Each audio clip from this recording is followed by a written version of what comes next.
එන ඕගොල්ලෝ වැඩ කරනවා. හැබැයි ලකුණු එතනමයි.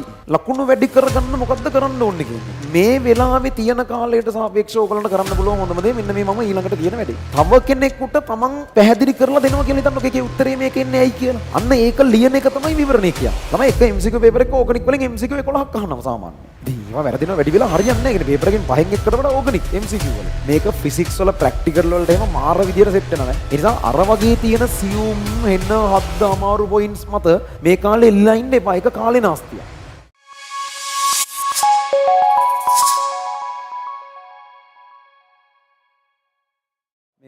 ලකුණු වැඩි වෙන්නේ නැතුව එක තැන තියෙන්නේ මොකද කරන්න කියන ප්‍රශ්නේ. එන ඕගොල්ලෝ වැඩ කරනවා. හැබැයි ලකුණු එතනමයි. එන 50 ගණන් වල නම් 50ම තමයි. ආ හෙල්ලෙන්නේවත් නැහැ ලකුණු. 40 ගණන් වල නම් එම්මම තමයි. අර එක තැනකින් එහාට වැඩි වෙන්නේ නැතිව හිර වෙලා නිකන් සිවිලිමක් ගහලා වගේ තියෙන එකට ලකුණු වැඩි කරගන්න මොකද්ද කරන්න ඕනේ කියන එක. මෙහෙමයි හරිද? ඔය යන ඔක්කොම වැඩ ටිකත් එක්ක මං කියන්නේ මේ යන වැඩ මොකුත් නතර කරන්නේ නෙමෙයි. දැන් ඔයාලගේ පැත්තෙන් ඕගොල්ලෝ දැන් පාඩම් කරන ඒවද අමතක මොකක් හරි කොටසක් දැන් නැහම ඒවා බලන ඒවද ඔය මිඩ්නයිට් සෙන් වලට නම් මනම් ඒ වගේ කරගන්න ඒ වැඩද දැන් මෙතනින් ඉස්සරහට සම්පූර්ණයෙන් පන්ති යන්නේ රිවයිස් ප්‍රෝග්‍රෑම් නේ සිලබස් එකේ වැඩ ඉවරයිනේ. ඒ රිවයිස් ප්‍රෝග්‍රෑම් වල කරන එක ප්‍රශ්නද ඒ යන වැඩ ඔක්කොම යන අතරතුර ලකුණු වැඩි වෙන්න ගොඩක්ම හේතු වෙන මේ වෙලාවේ තියෙන කාලයට සාපේක්ෂව ඔයගලන්ට කරන්න පුළුවන් හොඳම දේ මෙන්න මේ මම ඊළඟට කියන වැඩේ. මම මේක මීට කලින් කියලා තියෙනවා නිතරම කියලා තියෙනවා ආයෙමත් කියන්නම් ඔයගොල්ලෝ අහලා තියෙන නිසා. එකක් මේ සතියකට දාලා මම කියන්නේ හරිද? දැන් අපි එක සතියකට දාලා ෆුල් පේපර් එකක් කරනවනේ හැම සතියෙම. ඔගේ MCQ පේපර් එකක් කරනවා MCQ පේපර් එකේ MCQ 50ක් කරනවනේ. ඔය MCQ 50න් Tamanට MCQ වල Taman ඉන්න තැන පොඩ්ඩක් අඩුයි වගේ තේරෙනවා නම් අනිවාර්යෙන් කරන්න ඕන දෙයක් තමයි තමන්ගේ MCQ පේපර් එක ඩිස්කස් කරාට පස්සේ දැන් අපි පන්තියේ කතා කරනවා ඊට පස්සේ වැරදිච්ච MCQ වලින් 20ක් තෝරගන්න. ඔක්කොම නෙවෙයි 20ක් විතරක් තෝරගන්න. ඒ 20 ඇවිල්ලා තමන්ට වැරදුන MCQ ඇතුලේ තියෙන අර එකක වෙලා මේ කවදාවත් ඉගෙනගෙන නැති පාඩම් තියෙනවා නම් හිතන්නකෝ මොකක් හරි කාලයක පන්ති යන්න බැරි වෙලා දන්නේම නැති පාඩමක් තියෙනවා කියන්නේ. දැන් මාස දෙකක් තියෙනවා අවුලක් නැහැ ස්ටඩි පැක් එකකින් හරි කොහොම හරි එක හදාගන්න පුළුවන්. හැබැයි ඒක තාම දන්නේ නැහැනේ. ඒතර ඔය මම කියන ප්‍රශ්න 20ට ඒ පාඩම් වලින් ප්‍රශ්න තෝරගන්න එපා. ඔයා දන්න නමුත් මතක නැති හෝ ඒ පේපර් එකේදී බැරි වුණ ඒ වගේ ප්‍රශ්න තෝරගන්න. තෝරගෙන ඒ හැම ප්‍රශ්නයක්ම වෙනම විවරණයක් ලියන්න පුළුවන් නම් ඇත්තටම ලියන එක තමයි හොඳම දේ. නිකන් හිතන එකට වඩා විවරණයක් ලියනවා කියලා කියන්නේ ඒ ප්‍රශ්නෙට අදාළ දැන් මම ඩිස්කස් කරලා අපිත් විවරණයක් පන්තියනුත් දෙනවා. එහෙමනේ තියෙන්නේ. ඒවත් ඔක්කොම බලලා නෝට් බලලා ටියුට් බලලා ඔක්කොම පාවිච්චි කරන්න මේ වැඩේට. හරි. ඒවා බලලා ඒ අදාළ ප්‍රශ්නේ තව කෙනෙකුට තමන් පැහැදිලි කරලා දෙනවා කියලා හිතන්න ඔකේ උත්තරේ මේක එන්නේ ඇයි කියලා. අන්න ඒක ලියන එක තමයි විවරණය කියන්නේ. ඒක කතා කරන භාෂාවෙන් හරි ලිඛිත භාෂාවෙන් හරි ඕන විදිහකට ලියා ගන්න. ඒක ප්‍රශ්නයක් නැහැ. කොහොම හරි ඒ අදාළ MCQ එකේ උත්තරේ මේක වෙන්නේ ඇයි කියලා ඔයාගේ යාළුවෙකුට විස්තර කරනවා කියලා හිතන්න. අන්න ඒක තමයි විවරණයක් ලියනවා කියලා කරන්න ඕන. ඔය වැඩේට පැය දෙකක් තියන්න සතියේ. මුළු සතියේටම MCQ පේපර් එක විවරණය කරන්න පැය දෙකක් ගන්න. ඒ කියන්නේ ප්‍රශ්න 20යි පැය 2යි. ඒතර විනාඩි 120ක් තියෙනවා ප්‍රශ්න 20කට. මේක සැලකිය යුතු වෙලාවක් ඒක. ඒ කියන්නේ හොඳ ටයිම් එකක් අරගෙන අපිට විවරණය කරන්න පුළුවන්. ඊටු ප්‍රශ්න 30 ඒක කමක් නැහැ. ඒක පේපර් ඩිස්කෂන් එකේදී ඇහෙන දේවල් අනම්මනම් ටිකයි. තව ඉතින් ඕගොල්ලෝ නිකන් කොහොමත් පේපර් එක උඩින් බලාගෙන යද්දී එහෙම හම්බෙනේමයි. සහ උතන හරි ගියපුවා යම් ප්‍රමාණිකුත් තියෙනවනේ. ඔය අනිත් 30 අපි තෝරගත්තේ නැති 30 ඇතුලේ හරි ගියපු ප්‍රශ්නත් 10ක් විතර ඇතිනේ. ඒතර ඒ දේවලුයි ඔක්කොමත් එක බැලන්ස් වුණාම මේ ඒක ඒ ටික කමක් නැහැ. මේ වෙලාවේ ඔර ඔක්කොම ගොඩ බදාගෙන කරන්න ගියොත් මොකුත් නැති වෙන එකයි වෙන්නේ. ඒක කරන්න ඕන එකක්. ඔහොම කරද්දී MCQ පැත්තට තාම මම කතා කරන්නේ. ඕගොල්ලන්ට තේරුණොත් ඔයාලා MCQ වල විශේෂයෙන් දුර්වල තැන්. ඒ තැන් වෙනම අරගෙන පාස් පේපර්ස් වල ඒවා විතරක් කරන්න. ඒවා විතරක්. දැන් හිතන්නකෝ ඔයාලට හිතනවා ඕගනික් MCQ වරදිනවා වැඩි වගේ කියලා හිතන්න. ළමයි එක MCQ පේපර් එක ඕගනික් වලින් MCQ 11ක් අහනවා සාමාන්‍යයෙන්. ඉතින් ඒවා වැරදිනවා වැඩි වෙලා හරියන්නේ නැහැ. ඒ කියන්නේ පේපර් එකෙන් 5න් එකකට වඩා ඕගනික් MCQ වල. ඒතර ඕගොල්ලන්ට පුළුවන් පාස් පේපර්ස් අවුරුදු 5 10ක් අරගෙන ඕගනික් MCQ විතරක් හැම එකේම කරගෙන යනවා. පේපර් එකෙන් පේපර් එකට අර පේසුරු පොත් වලින් වගේ නෙවෙයි. වර්ගීකරණය කරපු ඕගනික් කරන්න නෙවෙයි කියන්නේ. පාස් පේපර් එක ගත්තා පොතේ ඕගනික් ප්‍රශ්න හොය කරනවා. එහෙම කරන්න. හරි. දැන් අපිත් එහෙම එකක් කරනවා. ඔය වගේ MCQ වලට අපි 4ක් කරනවා. එකක් ඕගනික් MCQ ප්‍රැක්ටිස් කරන එක දවසක් මම සෙෂන් එකක් ඉස්සර අන්තිම මාසේ වෙන් කරලා තියෙනවා. සමතුලිතතාවයෙන් තමයි දෙවෙනියට වැඩිම MCQ ගන්න MCQ 8ක්. ඒ කියන්නේ එතන තියෙනවා MCQ 20ක් MCQ පේපර් එකේ 50න් 20ක් විතර තියෙනවා ඔය කියන කොටස් දෙක ඇතුළේ. ඒතර සමතුලිතතාවට දාලා MCQ ටික පුරුදු කරන්න වෙනම දවසක් ගන්න. ඊට පස්සේ ඉනෝගනික් ගණන් වලින් එන MCQ පුරුදු කරන්න වෙනම එකක් ගන්න. මොකද ගොඩක් ළමයි ඉන්නවා ඉනෝගනික් තියරි පුළුවන් ගණන් මදි තාම. ඉනෝගනික් ගණන් වලින් එනවනේ MCQ යම් ප්‍රමාණයක් ගණනය කිරීම පාඩමයි ඉනෝගනික් ගණනුයි කලවම් වෙලා. ඒකෙන් එන MCQ කරන්න අපි තව දවසක් ගන්නවා. ඒ අරුණම ඒ ටික හැර ඉතුරු කොටස් වල MCQ පොදු රටාව කියලා වෙනම තියෙනවා. MCQ පේපර් එකේ හැම අවුරුද්දෙම අහන MCQ ටිකක් තියෙනවා. සාමාන්‍යයෙන් MCQ ඒ කියන්නේ 15ක් විතර තියෙනවා හැමදම ඒ විදිහටම වගේ අහන ඒවා ටිකක්. ඊට පස්සේ තව 15ක් විතර තියෙනවා අර ඒ විදිහටම නෙවෙයි. නමුත් අර එකම සර්කල් එකකින් අහන්නේ. අර MCQ පොදු පැටර්න් එකක් තියෙනවා.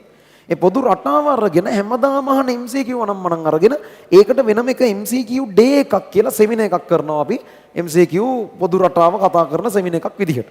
ඒතර ඒකත් වෙනවා දේවල් 4යි සහ කර්මාන්ත රසායනය නම් මනම් කරනකොට අර ඒකේ රිවයිස් day එකකුත් කරනවා. ඉතින් එතනදිත් අපි කර්මාන්ත රසායනයේ MCQ පොඩි ඩිස්කස් කිරීමකුත් කරනවා. ඒක පාඩමටම පොදුවේ කරන්න MCQ විතරක් ටාගට් කරලා නෙමෙයි MCQ වලට එහෙම එකක් කරනවා. සහ ඒ අරුණම තව question based training කියලා වැඩක් යටතේ MCQ 31 සිට 40 දක්වා විශේෂයෙන් පුහුණු කරවීම කියලා එකකුයි 41 සිට 50 දක්වා විශේෂයෙන් පුහුණු කරවීම කියලා තව සෙෂන් එකකුයි සෙෂන් දෙකකුත් එනවා.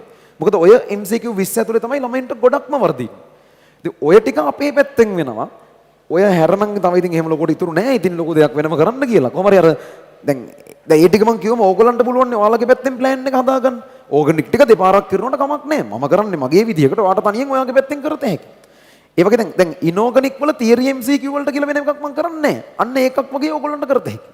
සහ නැත්තම් මම ඔය කරනවා කියපු ඕන එකක් ඔයාලටත් එකපාරක් කළා මගෙනුත් තව පාරක් එහෙම දෙපාරක් වෙන එකේ කිසි ප්‍රශ්නයක් නැහැ. ඒ වගේ MCQ වලට ඔය වගේ වැඩ ටිකක් අපේ පැත්තෙන් වෙනවා. ඊට සමරූපී දේවල් ටිකක් ඕගොල්ලන්ට හදාගෙන වර්ග වශයෙන් මේක කරන්න පුළුවන්. එසේ වලට කරන්න තියෙන එකම දේ මෙන්න මේක විතරයි. මම ඊළඟට කියන එක විතරයි. සතියකට මම මේක කිව්වා මීට කලින් ඕගොල්ලන්ට පේපර් ඩිස්කෂන් එකද මම කිව්වා. සතියකට ඕගොල්ලෝ එසේ ප්‍රශ්නයක් තෝරගන්න. එනවා ඔයාලගේ අන්තිම සතියේ ලියපු පේපර් එකේ ලකුණු දිහා බලලා පොඩ්ඩක්වත්ම ලකුණු නැති ප්‍රශ්නත් නෙවෙයි. හොඳටම ලකුණු තියෙන ප්‍රශ්නත් නෙවෙයි. මැද මට්ටමේ ප්‍රශ්නයක්. මැද මට්ටමේ කියන්නේ ඕගොල්ලන්ට බැලුවම තේරෙනවා මේක මට තව හොඳට කරන්න තිබුණා. හැබැයි මට මතක නැහැ. මම ළඟදී මේවා බලලා නැහැ. මම ළඟදී මේවා ගණන් හදලා නැහැ. ඒ නිසා මට මේක බැරි වුණා. අර ඒ වගේ හිතන ඒවා තියෙනවනේ. අන්න ඒ වගේ දැන් එසේ පේපර් එකේ සාමාන්‍යයෙන් ප්‍රශ්න දෙක තුනක් ඇති ඕගලන්ට අවුලක් නැති ප්‍රශ්න. ප්‍රශ්නයක් නැහැ. මේවා අවුලක් නැහැ කියලා කියන්න පුළුවන් ඒවා තියෙන්නේ. අවුල් තියෙන ප්‍රශ්න ඇති තව සෙට් එකක්. අපි හිතමු අවුල් තියෙන ප්‍රශ්න 8ක් තියෙනවා කියලා කියන්නේ මුළු එසේ පේපර් එකටම ප්‍රශ්න 10යි එන්නේ. දෙකක් විතරයි ඒවට පුළුවන් අවුලක් නැහැ කියන මට්ටමට 60 70ක්වත් ගන්න ලියන්න පුළුවන් දෙකකට 100න් මං කියන්නේ. ඉතුරු 8ම අවුල්. ඔයාලා කරන්න ඕනේ ඒ අවුල් 8 අරගෙන ඔයාට හදන්න ලේසිම එකේ ඉඳන්. අපි හිතමු දැන් ඉනෝගනික් අවුල් හැබැයි ඉනෝගනික් පාඩම් කරලා මේ ප්‍රශ්නේ පුරුදු කරගත්ත එකකින් ටක් ගාලා නයිට් සෙමිනාර් එක බැලුවා තමන්ගේ ටියුට් ටික චුට්ටක් බැලුවා පාස් පේපර් සෙට් එකක් කරගෙන ගියා. ඒ වගේ කරත හැකිනේ. අන්න ඒ විදිහට තමන්ට ළඟ තියෙන කියන්නේ අමාරුම තමන් අකමැතිම ප්‍රශ්නෙන් පටන් ගන්න එපා. තමන්ට ටිකක් පුළුවන් ඒවා ටික අයින් කරලා තමන්ට බැරි නමුත් පුළුවන් කරගන්න පුළුවන් වෙයි කියලා හිතෙන ඒවා. ටිකක් මහන්සි වුණොත් පුළුවන් වෙයි කියලා හිතෙන ප්‍රශ්න ලේසිම එකේ ඉඳන් පටන් අරගෙන ඔයාලා කරන්න ඕනේ සතියකට එක ප්‍රශ්නයයි තෝරගන්නේ.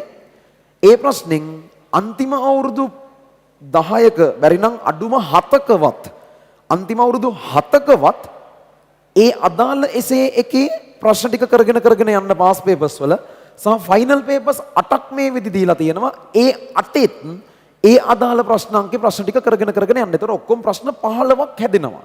පාස් පේපර්ස් 7යි ෆයිනල් පේපර් 8යි. ඒ විදිහට දැන් හිතමුකෝ උදාහරණයක ස්ට්‍රක්චර්ඩ් එසේ දෙවෙනි ප්‍රශ්නේ ගත්තා. මේ සතියේ යම් වෙලාවක් දාගත්තා. ওই ප්‍රශ්න 15 විතර කරගෙන ගියා. ප්‍රශ්න 15 කරද්දි පළවෙනි පහ ඒත් බෑ ඕගොල්ලන්ට. ඔයාලා හිතනවා මොකක් පුළුවන් වෙන්නේ මාකින් එක බලලා ඉතින් ලියනවා උත්තරේ. මොකක් පුළුවන් වෙලා නැහැ. දෙවෙනි එකත් එහෙමයි. බලලා ලියනවා. 3 4 5 යද්දි තමයි ටික වැඩේට සෙට් වෙන්න පටන් ගන්න. ඒතර පළවෙනි ප්‍රශ්න පහ මාකින් එක බලන් තමයි ගොඩක් වෙලාවට ලියන්න වෙන්නේ කමන්නේ. දෙවෙනි ප්‍රශ්න පහ ඊට වඩා ටිකක් විතර ඔයාට තනියෙන් ලියන්න පුළුවන් කියලා තේරෙයි කරගෙන යද්දි. ඔය අතරින් පතර හින අමාරු අවුරුද්දක ප්‍රශ්නයක් තෙටලා කෙලවෙලා යන්න පුළුවන් ඉදිරියටලා ඒව ගණන් ගන්න එපා. ඊට පස්සේ අන්තිම ප්‍රශ්න පහ වගේ කරද්දි 15න් අන්තිම පහ වගේ කරනකොට දැන් සාමාන්‍යයෙන් ඕගොල්ලන්ටම තේරෙයි ටිකක් විතර වැඩේ සෙටල් වෙලා තියෙනවා වගේ එකක්. මේක ෆිසික්ස් වල ප්‍රැක්ටිකල් වලට එහෙම මාර විදියට සෙට් වෙනවා. ෆිසික්ස් වල ස්ට්‍රක්චර්ඩ් එසේ ප්‍රශ්න අතරට ළමයි ලකුණු 20ක් දෙනවනේ නිශ්චිතම කොටස් 40කින් විතරක්. ඒ කියන්නේ පළවෙනි ස්ට්‍රක්චර්ඩ් එසේකට අහන්න පුළුවන් ප්‍රැක්ටිකල් යම් නිශ්චිත ප්‍රමාණයක් තියෙනවනේ වෙනමම. ඔය ටික බලලා මම කියන්නේ ෆිසික්ස් වලට මේක ඉතාම හොඳට ගැලපෙනවා ප්‍රැක්ටිකල්. ඒ කියන්නේ ස්ට්‍රක්චර්ඩ් එසේකේ අවුල් හදා ගන්න. ටක් ගාලා පළවෙනි ස්ට්‍රක්චර්ඩ් එසේකට අහන ප්‍රැක්ටිකල් ටිකක් තියෙනවා. පැයක් එකමාරක් කරගෙන ඒ ටික උඩින් බලාගෙන යනවා. ඊට පස්සේ අවුරුදු 10ක විතර පළවෙනි ප්‍රශ්න කරගෙන යනවා. ඉතින් අහන්න දින ඔක්කොම එතනින් ඇහෙනවා. ඉතින් දවසකට එක ගානේ කරා නම් දවස් 4ක් ඔය වැඩේ කරාම ස්ට්‍රක්චර්ඩ් එසේක ඉතාම හොඳ මට්ටමකට හදා ගන්න පුළුවන්. ඉතින් කෙමිස්ට්‍රි වලටත් ඒක කරන්න පුළුවන්. ඇයි ඉතින් දැන් ඕගනික් එක ගත්තොත් හැමදාම සමාන වේගතාවය. ඒක කරගෙන ප්‍රශ්න 15ක් විතර එනකොට ඉතින් කලින්ට වඩා ඒක අනිවාර්යෙන් ප්‍රගතියක් එනවා. සහ එක්සෑම් ටාගට් පේපර්ස් වල තව ඕක ඉස්සරහට තව කරගෙනත් යනවා ඕගොල්ලෝ. ඒතර ඉස්සරහටත් කරනවා මේක. මෙතනින් නතර වෙන්නෙත් නෑ. ඔය වැඩේ තමයි එසේ වලට කරන්න ඕනේ. සතියකට එක ස්ට්‍රක්චර්ඩ් එසේ එක හෝ එක එසේ එක ගානේ තෝරගෙන ඒ ප්‍රශ්නෙට හොඳටම පුරුදු වෙනවා. ඔක තමයි ක්වෙස්චන් බේස්ඩ් ට්‍රේනින් කියලා අපි පන්තියේදීත් කරන්නේ. පන්තිය ඇතුළේ ඔය වගේ වැඩක් වෙනවා. වෙනම ආදර්ශ ප්‍රශ්න අනුමාන ප්‍රශ්න සෙට් එකකින් හැම එසේ එකකටම වගේ අනුමාන කරන ලද ප්‍රශ්න සෙට් එකක් එක්ක ක්වෙස්චන් බේස්ඩ් ට්‍රේනින් ප්‍රෝග්‍රෑම් එකක් වන් ලාස්ට් ටයිම් එක යටතේ ඔක්තෝබර් මාසේ සිද්ධ වෙනවා. ඉතින් ඕක තමයි ඔයාලගේ පැත්තෙන් කරන්න තියෙන්නේ. එතනදී තව එකම එක කාරණාවක් තියෙනවා. Tamanට මාකින් එක බැලුවත් තේරෙන්නේ නැති ප්‍රශ්නවල ඉන්න එපා, අතහැරලා දාලා යන්න. මේ කාලේ හෙන අමාරු ප්‍රශ්න බදාගෙන ඉන්න එපා. එහෙම කරන්න ලකුණු හොඳට තියෙන ළමයි. බහුතරයක් ළමයි ඉන්නේ එතන නෙවෙයිනේ. මේ වෙලාවේ ඕගොල්ලෝ වැඩ කරන් යනකොට හිතන්නකෝ මොකක් හරි දැන් ස්ට්‍රක්චර්ඩ් එසේ එකක් කරනවා. වාට ඒකේ එක ප්‍රශ්නයක් තියෙනවා ලකුණු 10ක කොටසක් මාකින් බලනවා, නෝට් බලනවා, ඔක්කොම කරනවා තේරෙන්නෙම නැහැ. විනාඩි 5ක් විතර බලලා අතහැරලා දාන්න. කියන්නේ ස්ට්‍රක්චර් ලකුණු 80කට 90කට ගත්තම ඇතිනේ ස්ට්‍රක්චර්ඩ් එක 100ම ගන්න ඕන කියලා නීතියක් නැහැනේ. 80 90 කියන්නේ මාර ලොකු ලකුණක් නේ බහුතරයක් ළමයින්ට. ඒ නිසා අර වගේ තියෙන සියුම් හෙන්න හද්ද අමාරු පොයින්ට්ස් මත මේ කාලේ එල්ලලා ඉන්න එපා. ඒක කාලේ නාස්තියක්. බය නැතුව ඒ වගේම අතහැරලා ඊළඟ ඒවට යන්න. හොඳට ලකුණු තියෙන ළමයින්ට ඉතින් වෙන වැඩක් නැහැ නේ. ඒගොල්ලෝ ඒ වගේ ඒවල එල්ලිලා ඉන්න. තමන්ගේ විදිහ අනුව තමන් ඒවල එල්ලෙනවද නැද්ද කියන එක හදා ගන්න ඕන. හරි. ඔන්න ඔය වැඩ දෙක තමයි MCQ වේවා එසේ වේවා ලකුණු වැඩි කරගන්න මේ අන්තිමේට තියෙන සති 8 වගේ කාලේ 7 වගේ කාලේ ඕගලන්ට කරන්න තියෙන හොඳම දේ. ඕක තමයි කරගෙන යන්න ඕනේ මේ කොටසට අදාළව.